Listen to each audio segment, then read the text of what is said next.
Assalamualaikum warahmatullahi wabarakatuh. Jumpa ketemu kembali bersama Ngopi Horor. Alhamdulillah, mudah-mudahan dulurku dimanapun Anda berada selalu menjadikan hari terbaik, malam yang terbaik, dan selalu diberikan rahmat Allah dan kesehatan. Alhamdulillah, malam hari ini kita bikin judulnya Kalimantan 42 aja. Tadi sudah ya, yang episode kemarin itu sudah sama Mas Kampret. Nah, sekarang kita juga akan menyambung lagi karena saya juga pernah di sana sebelum teman-teman saya itu di sana. Mungkin saya duluan tapi beda daerah ya Mas. Dan sebelumnya saya ucapkan terima kasih buat subscriber semua. Yang terima kasih sebesar-besarnya sudah subscribe di Ngopi Horor. Oke, langsung saja. Ini gini Mas Rebun, waktu Anda sama Ramos itu kan di Sungai Danau ya, tepatnya di Sungai Danau. Nah, waktu itu saya di daerah Batu Licin. Ada yang bilang tanah bumbu di situ ya.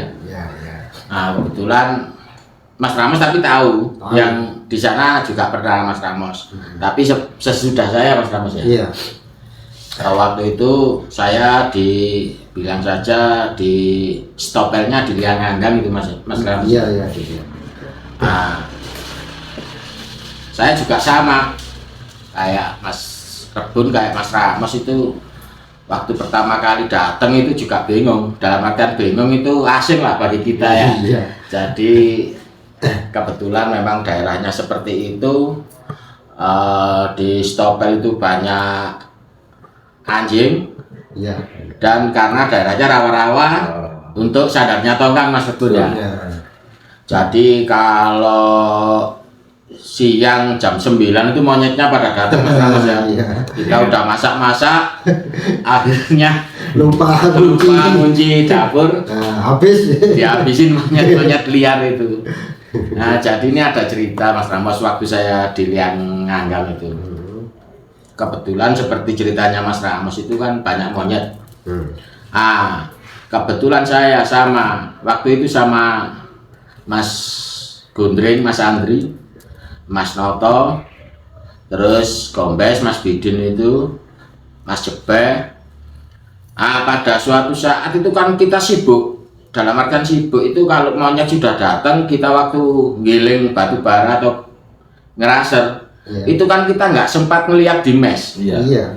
Tinggal. Tahu-tahu Mas Rebun, sayur kita yang sudah mateng, nasi kita yang sudah mateng itu ditumpah-tumpahin sama monyet itu. Ratarit. Iya, ratarit.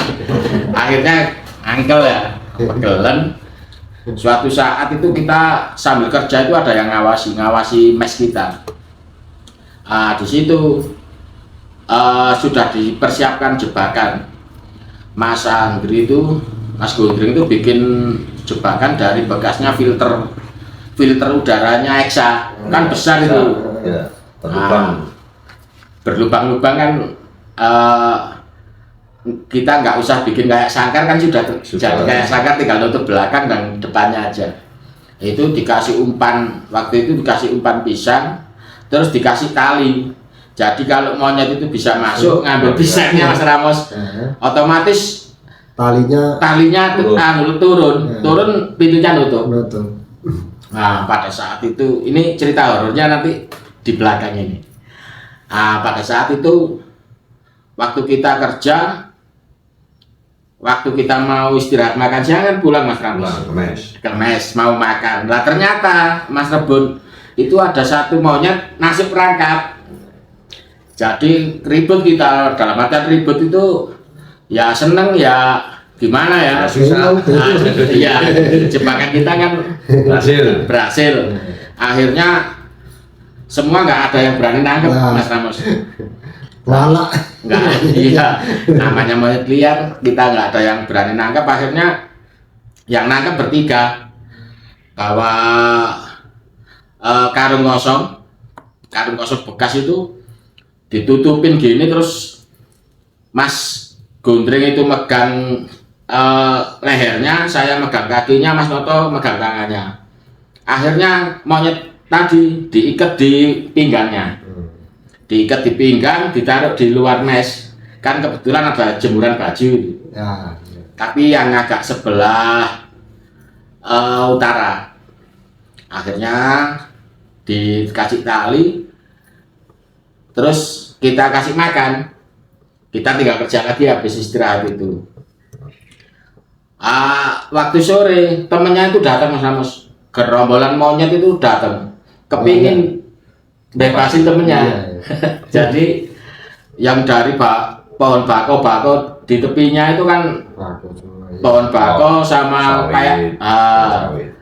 sama pohon-pohon liar itu. Ada ratusan Mas datang itu sambil mau bebasin temennya.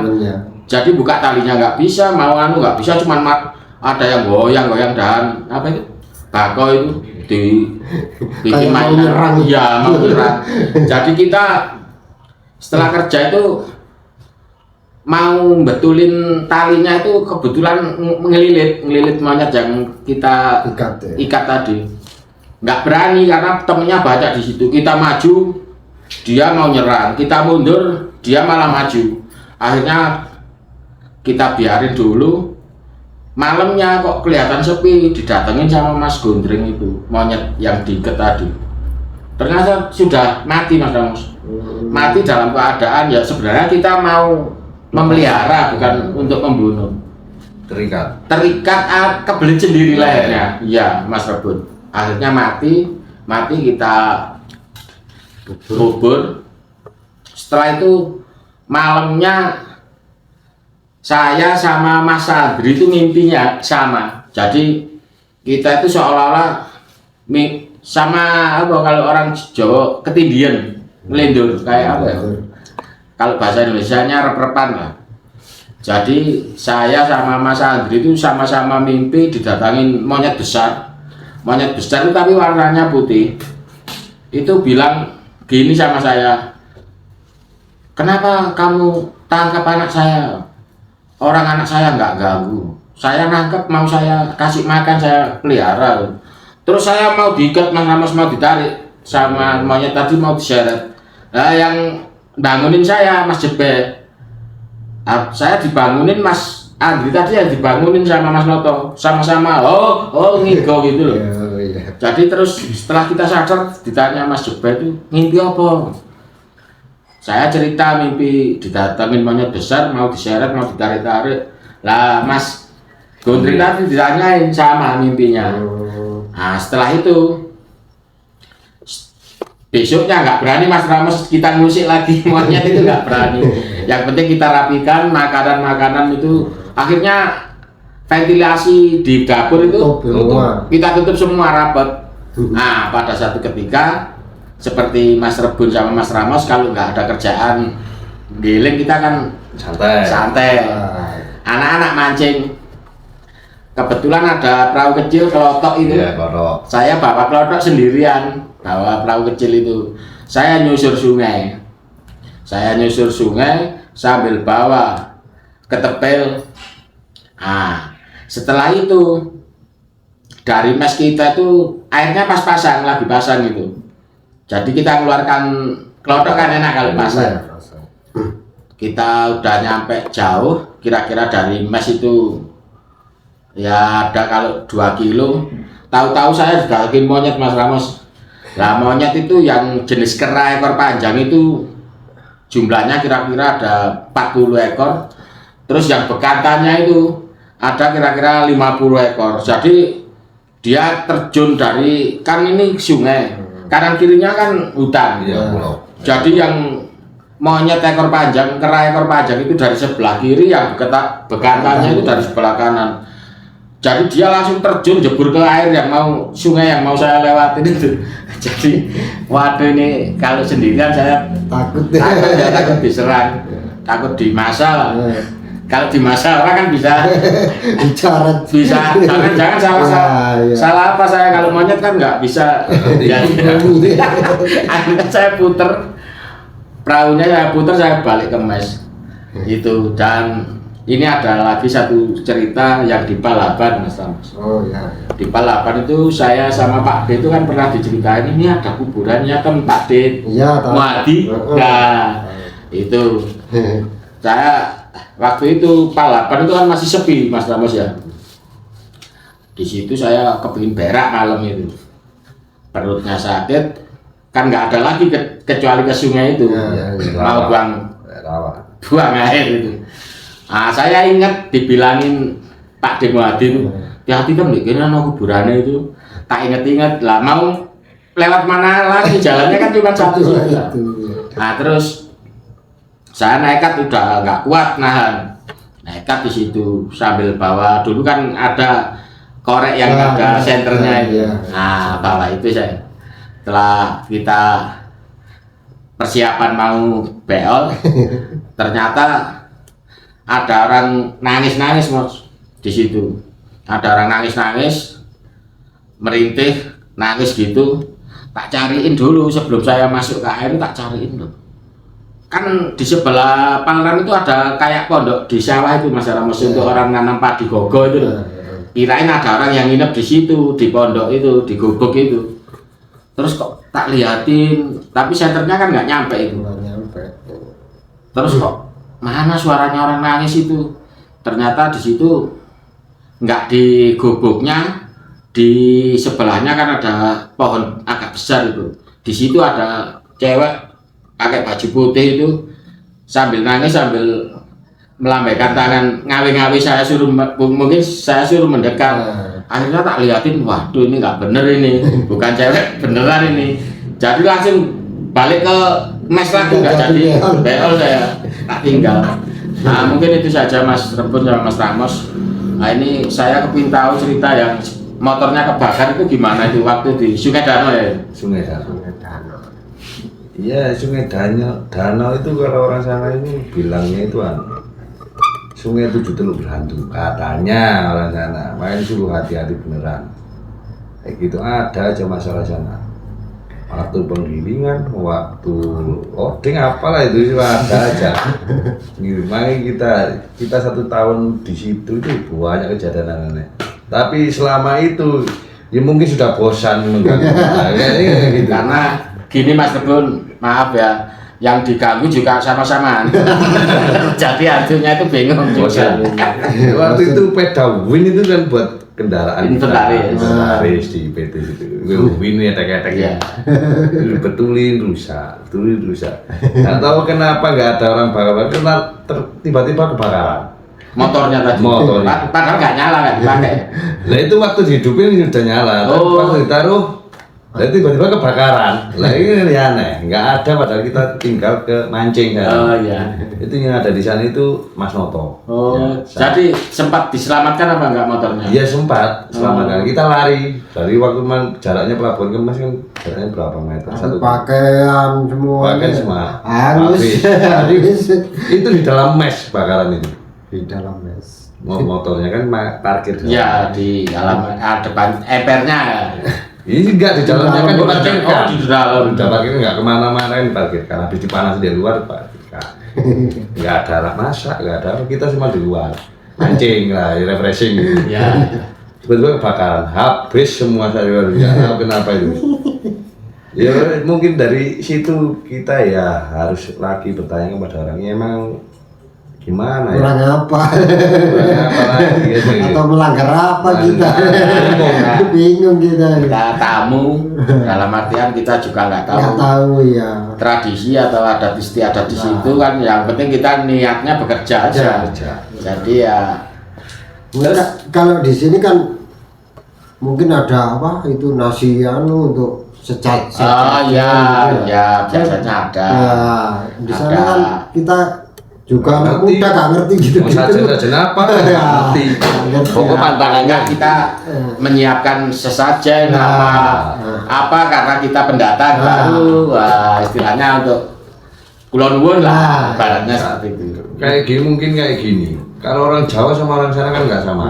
Kalau kita mungkin Assalamualaikum Kulon Wun kan, kalau orangnya gimana nggak bingung. Kita pakai bahasa Jawa mungkin dia orang ngerti. Ya, Orang sana paling nggak ngerti. ngerti kita. Tapi ya banyak kejadian. Nah, kira-kira apa lagi Mas Ramos setelah motor kebakar itu ada kejadian apa lagi? Ya banyak kejadian aslinya. Tapi ya yang teman saya yang udah meninggal itu yang Oh iya, ini sering ada kan dia kan sering telepon kalau malam kan keluar sendiri. menyendiri. ada sering teman terjadi. kita loh, teman kita semua Yang yang sudah almarhum. namanya Mas Agus, panggilannya Mas Agus itu ya mudah-mudahan diberikan tempat yang baik, yang layak, karena gimana pun beliau juga teman kita. Itu orangnya memang kadang-kadang penyendiri, senang menyendiri. Iya. Seperti itu namanya Mas Agus itu. Mas Sugeng lah panggilannya Mas Agus ya. Bagus ya. Nah, terus Mas Agus itu ceritanya gimana Mas Ramos? Pernah lari dia. Takutan nih. Ketakutan. Enggak, Menyendiri. bilangnya kelihatan apa itu? Enggak tahu ceritanya ke Mas Ramos. Oh. Kalau saya Pocong katanya. Adanya ada pocong. Waktu telepon apa gimana? Iya kan telepon dia kan telepon kan. Cari sinyal. Ya, cari kalau habis sinyal. sisa kan kita sudah nyantai-nyantai itu kan ada yang telepon keluarga atau gimana kan Ya. gitu. Cari sinyal kan sulit sinyal. Hmm. Berhubungan itu. Katanya itu waktu telepon melihat putih gitu sama sambil loncat-loncat. Katanya lari pulang bilang gitu. Terus saya Mas Ramos kesana ngeliatin. iya saya samperin Oh, iya. udah nggak ada. Takut banget. Tapi kalau seandainya di Jawa, di Malang khususnya, kalau Mas Ramos ada temen yang laporan gitu, dibilang gini, abang gelas bola, ternyata Pak Kaji yang gelas bola itu kan mundur-mundur sampai lompat-lompat.